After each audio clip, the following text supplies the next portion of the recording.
buenas tardes. Aquí estamos en Radio Alfa 99.7 FM, trayéndote lo último del huracán Ian. Y queremos en esta hora pasar al gobernador de la Florida, que hace un tiempito atrás trajo una conferencia de prensa. Queremos escucharla, Cristian.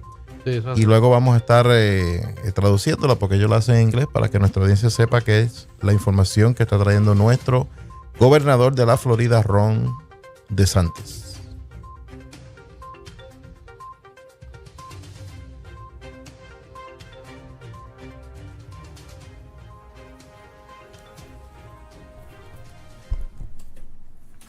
Well, good morning. I just received a briefing from our state meteorologist about Hurricane Ian. I'm joined here by our Division of Emergency Management Director, Kevin Guthrie, the head of the Florida National Guard, Jim Eifert, and Gracia Check. Thank you for coming, for our FEMA regional coordinator.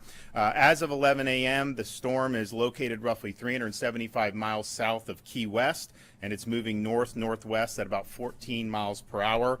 Maximum sustained winds are now up to 80 miles an hour, and it moves into the Gulf, where it's expected to strengthen into a major hurricane in the eastern Gulf of Mexico as early as tomorrow. It will bring heavy rains, strong winds, flash flooding, storm surge, along with isolated tornado activity along Florida's Gulf Coast. Floridians up and down the Gulf Coast should feel the impacts of this as up to 36 hours before actual landfall due to the size of the hurricane. This is a really, really big hurricane at this point. The diameter, the width of it's about 500 miles wide. So if you look at the cone, and if you look at where they have the landfall going, I think the landfall is still Levy County. The impacts are going to be much, much broader than that. Of course, that track is still uncertain. It could absolutely wobble further into the peninsula or even further away from the peninsula. You will see storm surge in places like Southwest Florida, even though the storm is projected to be 100 or 150 miles off the coast of Southwest Florida. And so you look in Collier County, they've already issued voluntary evacuations for some of their coastal communities because the storm surge is likely to be significant given how big the storm is. A tropical storm warning has been issued for a portion of the Florida Keys from the 7 Mile Bridge south to Key West. Hurricane and tropical storm watches have been issued from Inglewood south to Naples. We also have storm surge watches in effect from Pinellas County down to the Florida Keys. Those watches are anticipated to become warnings later today. Now, some counties have begun issuing evacuation orders or voluntary evacuations. The important thing for people to know is to know the zone that you're in. You will have counties probably throughout this morning and into this afternoon identifying areas that are vulnerable for evacuation, so you should anticipate that if you're on counties in Florida's Gulf Coast. Of course, as you go further north in Florida, there is a little bit more time before those decisions have to be made. So as we get into the northern Florida and into the Panhandle, those decisions may not be today, but certainly for Southwest and Tampa Bay, be on the lookout for that, because I know we've been conferring with a lot of the local officials that those are going to happen. The way to go is to go to floridadisaster.org/plan-prepare.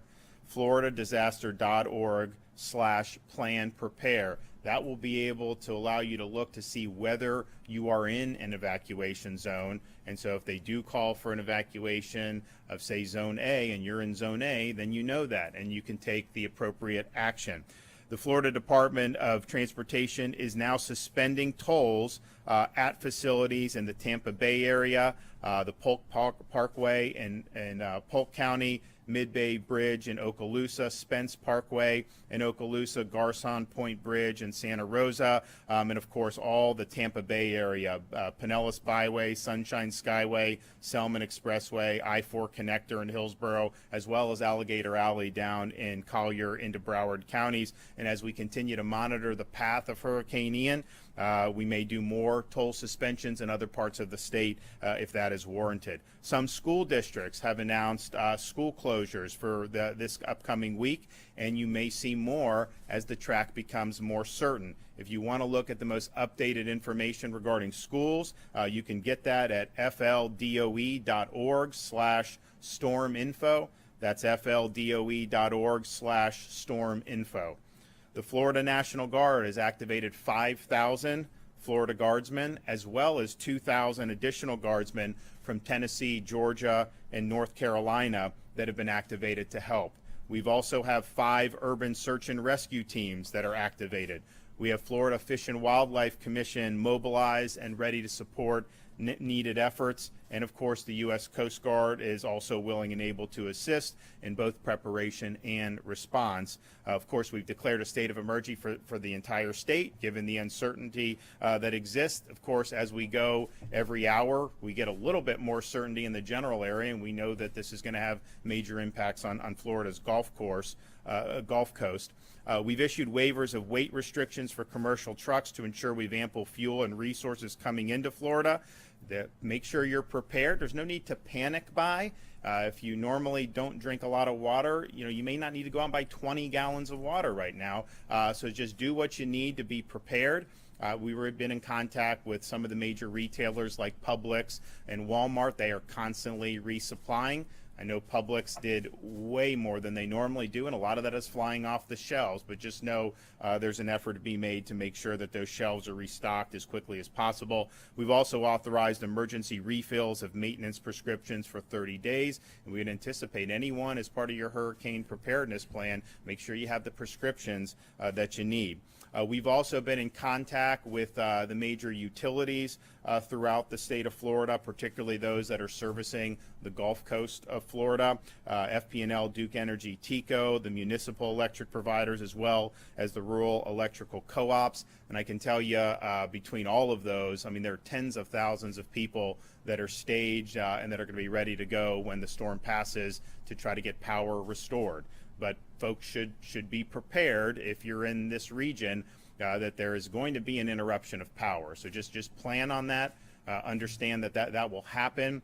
Even if the storm, the eye of the storm doesn't hit your region, you're going to have really significant winds. It's going to knock over trees. It's going to cause interruptions. And so that's just the name of the game. So just be prepared for that. And then they have the resources in place where, of course, that's going to be a priority once it's safe to go in there and get as much power back on as quickly as possible. Make sure that you have your plan in place. Finish whatever preparations you have. This thing is coming this week, and we know that, and we know we're going to have some major impacts throughout the state of Florida. We have at the department here for emergency management received 338 requests for assistance from local counties. 293 of those have already been fulfilled, and others are on the way. We've deployed 210 medical professionals to Hillsborough County special needs shelters and another 120 to surrounding counties. We have 300 ambulances supporting special needs evacuations in the Tampa Bay area, and hundreds of generators and pumps have also been staged.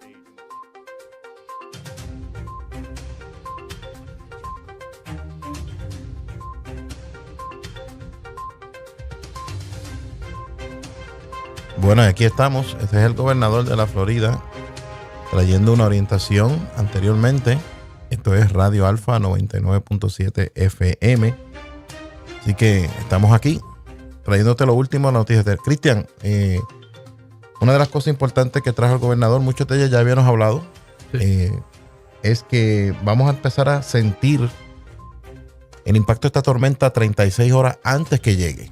Y eso es importante. Eso significa que mañana en la noche vamos a empezar a sentir ya vientos que van a empezar a subir y lluvias. Así que eso es lo que estábamos hablando. Otra cosa impresionante que él dijo es que el ancho de este huracán son 500 millas. O sea, eso significa que del centro del huracán para cada lado son 250 millas. So, el huracán cubre 500 millas. ¿Tú sabes, Cristian, qué ancho es en la Florida? No sé qué ancho es. La Florida tiene como 100 millas de ancho. Wow. De un lado a otro. So, imagínense, estamos hablando, quizá tiene un poquito más, 125 millas, algo así. Pero anyways, 500 millas.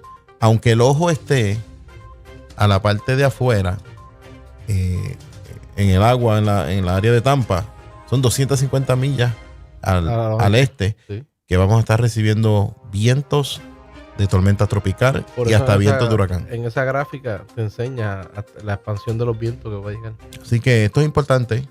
También Él dijo que las personas que están en la área de evacuación, de zonas de inundación, estén pendientes por si lo mandan a evacuar, especialmente en las costas, personas que viven en las costas. También él anunció que para el área de Tampa, San Petersburg, Clearwater ya están suspendiendo los toles para que la gente pueda moverse a salir rápidamente y que probablemente hayan otras secciones de toles que se cancelen. Y la última información que tenemos, Cristian, es de las escuelas. Si me puedes poner aquí en la pantalla, dame un momento. Ok, rapidito. Tenemos aquí esto es el último reportaje de las escuelas y los counties que están cerrados. Entre ellos está Charlotte County, van a estar cerrados mañana. Citrus County va a estar cerrado el miércoles a jueves y el jueves. El Collier County de martes y miércoles hasta el momento. DeSoto County va a estar cerrado martes a jueves. Dixie County miércoles a viernes. Hardy County va a estar cerrado de mañana y el miércoles hasta el momento.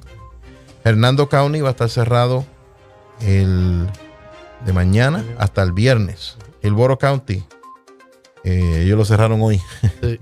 Están cerrados desde hoy hasta el jueves. Lake County, ya se está acercando a nuestra área aquí, más cerca acá de mañana. Y el miércoles hasta el viernes. Así que hoy salieron temprano, mañana van a salir temprano y van a estar cerrados de miércoles a viernes. Manatee County, Levi County, Lee County va a estar cerrado también martes, miércoles. Levi County de miércoles y jueves.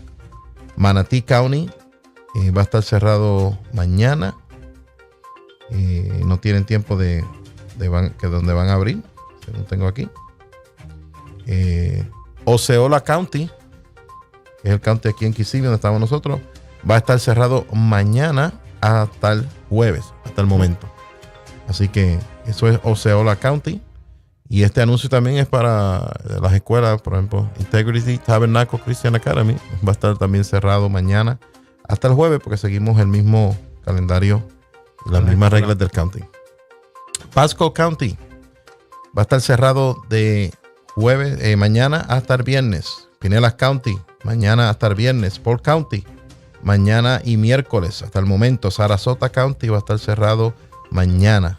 Y Sumter County van a terminar temprano mañana y van a estar cerrados miércoles y jueves.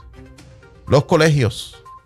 Hillsborough County Community College va a estar cerrado el martes a jueves.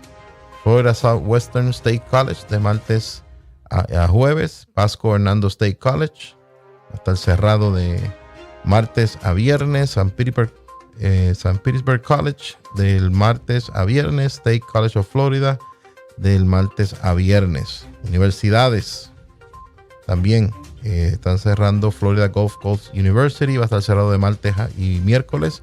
New College of Florida va a estar cerrado, estuvo cerrado hoy hasta el viernes. Y la Universidad de South Florida va a estar cerrado desde hoy hasta el jueves por el momento. Así que ahí está la información de las escuelas, de los colegios que van a estar cerrados. Así que aquí está Radio Alfa trayéndote lo último de lo que está sucediendo, la información que está trayendo nuestro gobernador, la información que está llegando al momento. Seguiremos aquí trayéndote más boletines, así que no te retires, sigue escuchando la música que llena.